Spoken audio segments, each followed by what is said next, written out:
বিশ্ববিদ্যালয়ের ইলেকশন আর জাতীয় সংসদের গ্রাম পর্যায়ের ইলেকশন এক নয়।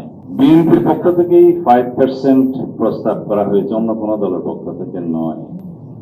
এইবার সংশোধনী হওয়ার আগে, সংবিধানে সংশোধনী হওয়ার আগেই এই আসন্ন নির্বাচনে 5% সরাসরি মনোনয়ন দেওয়ার জন্য আমাদের এই প্রস্তাব ছিল 300 আসনের মধ্যে।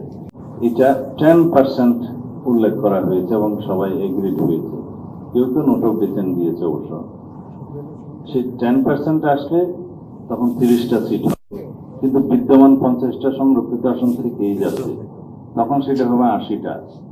এই 80 সিটের অভিজ্ঞতার প্রেক্ষিতে পরবর্তী সংসদের জন্য বলা হয়েছে 22 করে বাড়বে, তখন আরো 5% হলে প্রায় এটা 100-র কাছাকাছি যাবে। তো এইভাবে বলা হয়েছে 33% পর্যন্ত, যতদিন পর্যন্ত উন্নীত না হচ্ছে ততদিন এটা রিজার্ভ 50 সিটটা থাকবে, এবং 33% উন্নীত হলে তখন সেটা আর লাগবে না।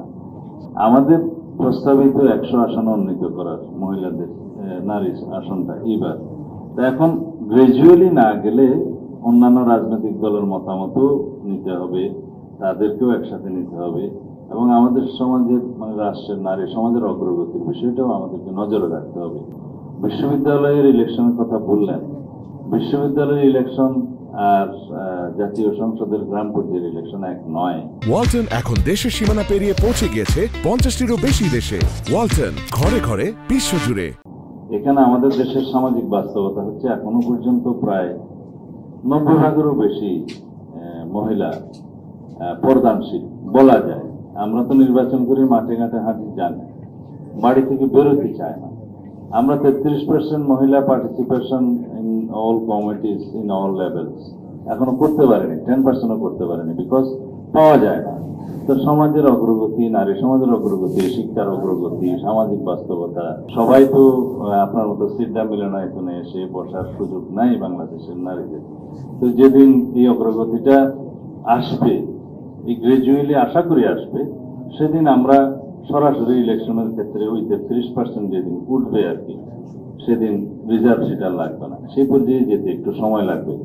আমার মনে হয় যেহেতু সমস্ত পলিটিক্যাল পার্টিগুলোকেও অ্যাকোমোডেট করতে হচ্ছে, এবং সামাজিক বাস্তবতা, আমাদের ধর্মীয় বাস্তবতা, সামাজিক কালচার, রিলিজিয়াস কালচার সবকিছু মাথায় রেখে বাংলাদেশের বাস্তবতায় আমরা গ্রাজুয়ালি যাই, তাহলেই সেটা সাস্টেইনেবল হবে।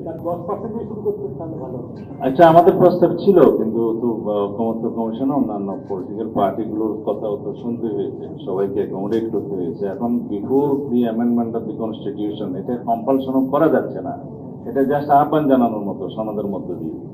যেহেতু পার্লামেন্টে যাওয়ার পরে 10% অ্যামেন্ডমেন্ট হবে, তখন এটা কম্পালশন হবে, তখনও অনেক আলাপ আলোচনা হবে, তখনও আপনারা মতামত দিতে পারবেন। যদি সংসদ গঠিত হয় তখন হয়তো আরো সুযোগ থাকবে সেটা বৃদ্ধি করার। I hope so. এখন আমার অ্যাডভান্স বলাটা হবে না।